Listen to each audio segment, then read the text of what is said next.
नमस्कार दोस्तों, एक बार फिर से आपका स्वागत करते हैं आपके अपने channel trending topics and more यानी टीटीएम पर। आज हम बात करेंगे मोबाइल फ़ोन के इतिहास के बारे में। मोबाइल फ़ोन न केवल विश्व स्तर पर बल्कि भारत में भी क्रांतिकारी बदलाव लाया है। तो चलिए बिना समय गंवाए शुरू करते हैं।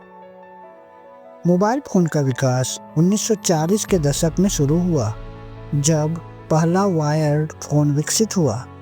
इस आविष्कार के साथ ही कम्युनिकेशन में क्रांतिकारी बदलाव आई और मोबाइल फ़ोन का विकास धीरे धीरे निरंतर होता रहा, जिसमें पहला बड़ा बदलाव वर्ष 1973 में देखा गया, जब मोबाइल फ़ोन के आविष्कारक स्वर्गीय मार्टिन कूपर साहब ने पहले प्रोटोटाइप मोबाइल फ़ोन का आविष्कार किया।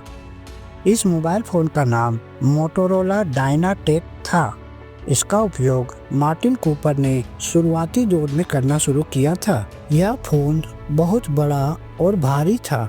इसका वजन लगभग 2.5 किलो के आसपास था और यहीं से मोबाइल फ़ोन को धीरे धीरे कम वजन बनाने के साथ साथ इसमें अत्यधिक फीचर भी लाना शुरू हो गया, जिसे आज हम इस 5G के दौर में एंड्रॉयड ऑपरेटिंग सिस्टम के साथ प्रयोग कर रहे हैं।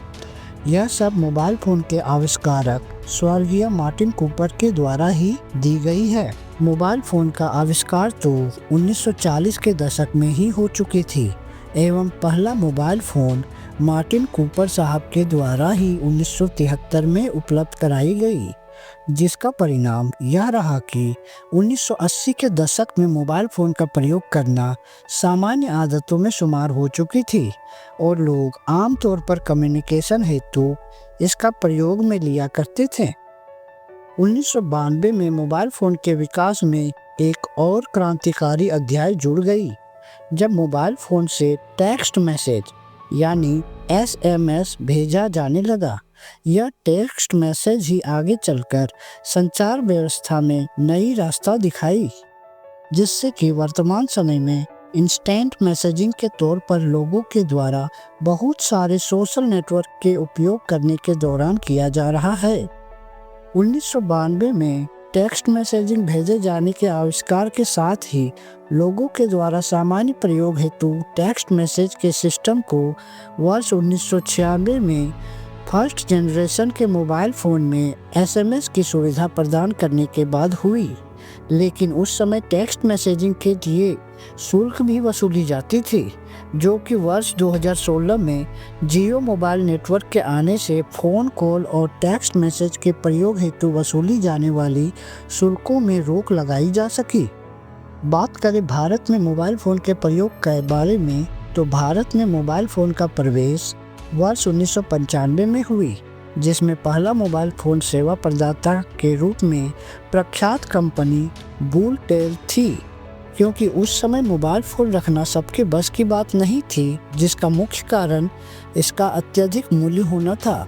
फलस्वरूप मोबाइल फ़ोन आम लोगों के द्वारा प्रयोग करना संभव नहीं था और इसका प्रयोग भारत में अमीर लोगों के द्वारा ही किया जाता था।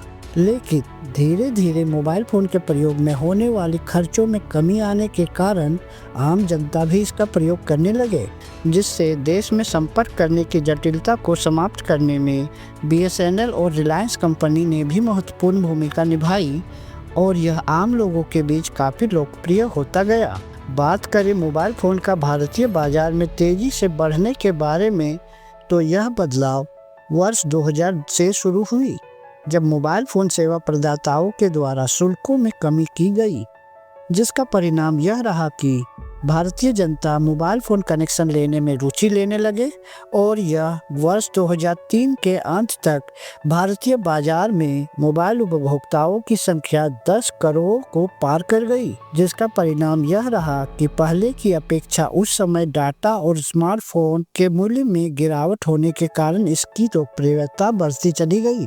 बात करें वर्तमान समय के बारे में, तो आजकल के मोबाइल फ़ोन सामान्य नहीं रहे। अब यह स्मार्टफोन बन चुके हैं, जिसमें इंटरनेट कनेक्शन, अच्छी कैमरा, ऑनलाइन गेमिंग के साथ साथ हाई क्वालिटी वीडियो कॉलिंग और भी ढेर सारी सुविधाएं उपलब्ध करा दी गई है।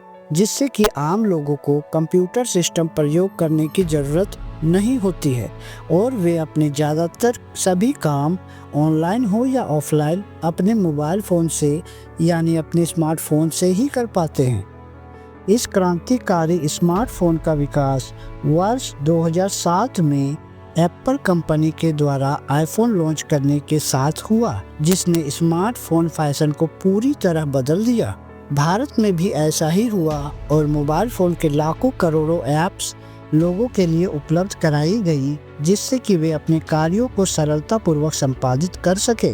इस कड़ी में वर्ष 2000 के आसपास नोकिया के द्वारा उपलब्ध कराए गए स्मार्टफोन ने महत्वपूर्ण भूमिका निभाई है, जिन्होंने सर्वप्रथम सिम्बियन ऑपरेटिंग सिस्टम को उपयोग में लेते हुए स्मार्टफोन लोगों को उपलब्ध कराई, जो कि बहुत प्रचलित रही थी। इस दौरान पीडीए स्मार्टफोन भी प्रयोग में ली जाती थी। बात करें आज के समय में मोबाइल फ़ोन के प्रयोग के बारे में, तो लोगों के पास आमतौर पर 5G कनेक्शन का प्रयोग किया जा रहा है, जिससे वे दैनिक रूप से ऑनलाइन माध्यम से काफ़ी सेवाओं का प्रयोग कर रहे हैं। इस कड़ी में भविष्य में आर्टिफिशियल इंटेलिजेंस और वर्चुअल एवं ऑगमेंटेड रियलिटी के क्षेत्र में भी क्रांतिकारी बदलाव देखने को मिलेंगे, जिसे हम आजकल आर्टिफिशियल इंटेलिजेंस के क्षेत्र में हो रहे बड़े बड़े बदलावों के साथ देख रहे हैं। मोबाइल फ़ोन के विकास से तो लोगों में बहुत सारी सुविधाओं का अनुभव तो उपलब्ध कराया ही, लेकिन इस फ़ोन का नकारात्मक प्रभाव भी देखने को मिला है, जिसमें डीप फेक, सोशल नेटवर्क में झूठी खबरों का फैलना, ऑनलाइन स्कैमिंग, ऑनलाइन फर्जरी में बढ़ोतरी जैसे महत्वपूर्ण मुद्दे भी हैं, जिसका मुख्य कारण मोबाइल फ़ोन एवं ऑनलाइन सेवाओं का गलत रूप से प्रयोग करना रहा है। इसलिए मोबाइल फ़ोन का प्रयोग मानव हित में किया जाना उचित प्रतीत होता है, जिससे कि इस क्षेत्र में भविष्य में और भी क्रांतिकारी बदलाव देखने को मिल सके। तो दोस्तों, यह था मोबाइल फ़ोन का भारत और विश्व में क्रांतिकारी बदलाव। अगर आप भी स्मार्टफोन उपयोग कर रहे हैं तो आप अपने बारे में बताएं कि आप मोबाइल फ़ोन की दुनिया में कब से आए हैं। तो वीडियो को यहीं विराम देते हैं। अगर आपको हमारा वीडियो पसंद आया हो तो कृपया लाइक और सब्सक्राइब करना न भूलें। आप अपने विचार नीचे कमेंट में लिख सकते हैं। तब तक के लिए धन्यवाद। जय हिंद, जय भारत।